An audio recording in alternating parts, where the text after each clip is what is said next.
Hello friends, welcome to my channel. केमती अच्छा समस्ते।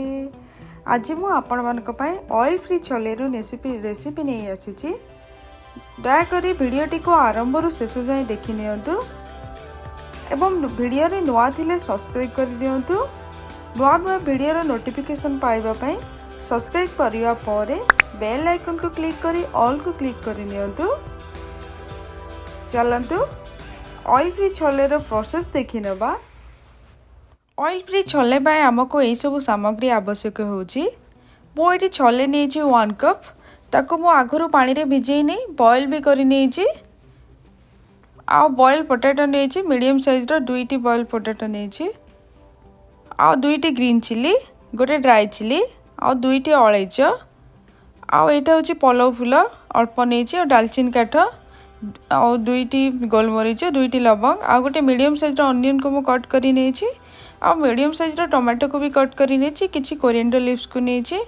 आ 5 रे 6टी गार्लिक को मध्य ताको भी मो चॉप करि नेची। गोटे हाफ इंच जिंजर को भी चॉप करि नेची। और टर्मरिक पाउडर 2 टीस्पून नेची, चिल्ली पाउडर 2 टीस्पून नेची, सॉल्ट नेची स्वाद अनुसार, आ किछि करी लीव्स को नेची, coriander powder half teaspoon, cumin powder half teaspoon, और जीरा नेची हाफ टीस्पून, छोले मसाला नेची 1 टीस्पून, और गरम मसाला नेची 1 टीस्पून, आ ये पानी को नेची। चलंतु आम ए नेक्स्ट प्रोसेस को जीवा। आम ए सब को ग्राइंड कर नबा। सेति जको मो गोटे जार को नेची, सेथिरे एबे अनियन को ऐड करि नउची, तापरे टमाटो को ऐड करि नउची, तापरे गार्लिक को ऐड करि नउची, तापरे जिंजर को ऐड करि नउची, तापरे दालचीनी काठ गोटे को ऐड करि नउची, आ पलव फूल टिके ऐड करि नउची, तापरे गोटे गोलमरीच, आ गोटे लवंग, आ गोटे अळैच को ऐड करि नेली। ए सब को मु ग्राइंड करि नेबी। बाकी थिबा मसाला को आमे परे यूज करिबा। एबे हमरा मसाला पेस्टटा एकदम रेडी हो जाइछि। तापरे मो एठी बॉयल पोटैटो को हातरी को छोट छोट पीस करि नउछि। करी बनेबा पई मो गोटे करेई को आगरु गरम करि नेछि। करेई हमर एबे गरम ही आसलाणी। सेतिरे मो एबे जीरा को ऐड करि नउछि। तापरे बाकी थिबा khada masala and green chilli, dry chilli को मो ऐड करि नउछि। तापरे करी लीव्स को मो ऐड करि नउछि। आको टिके 3 रु 4 मिनिट पे मो टिके फ्राई करि नउछि लो फ्लेम रे।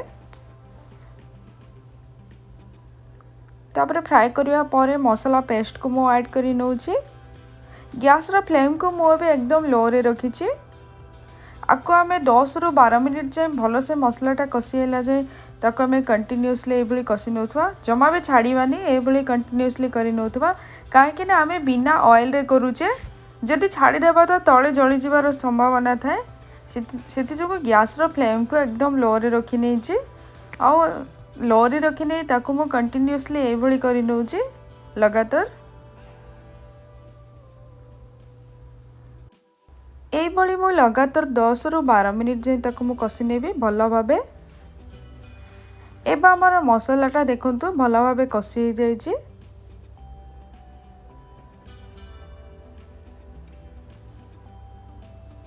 सेथिरे मो बे चिल्ली पाउडर को ऐड करि नउछि। तापरे टर्मरिक पाउडर को ऐड करि नेली।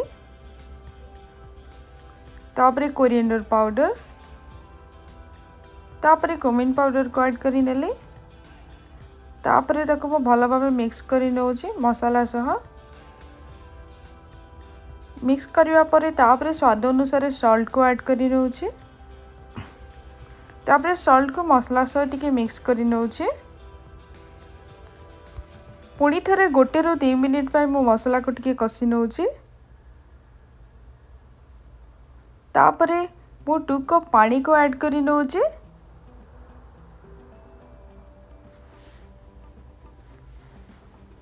तापरे पुणी थरे आउ थरे मिक्स करि नउछि। मसलाटा भल से कसी हेबा परे मो बॉयल पोटैटो को ऐड करि नउछि।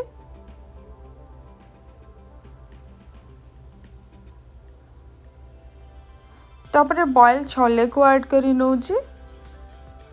तापर ताको मु टिके भल भाव मिक्स करी नउची मसाला सह भल भाव कषि नउची।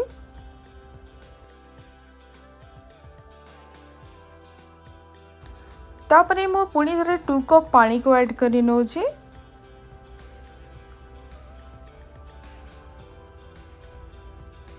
तापर टी घांटी नउची मिक्स करी नउची। भल से मिक्स करिया परे ताको मु कवर करी नउची। गोटे 5 मिनिट पे ताको मु फुटिया को छाड़ी देबी। तापर 5 मिनिट परे कवर कली देखि नउची। सितरे मु छोले मसला को ऐड करी नेली। तापर गरम मसला को ऐड करी नउची। भल भाबे ताको मु मिक्स करी नउची। तापर कोरिएंडर लीव्स को ऐड करी नउची।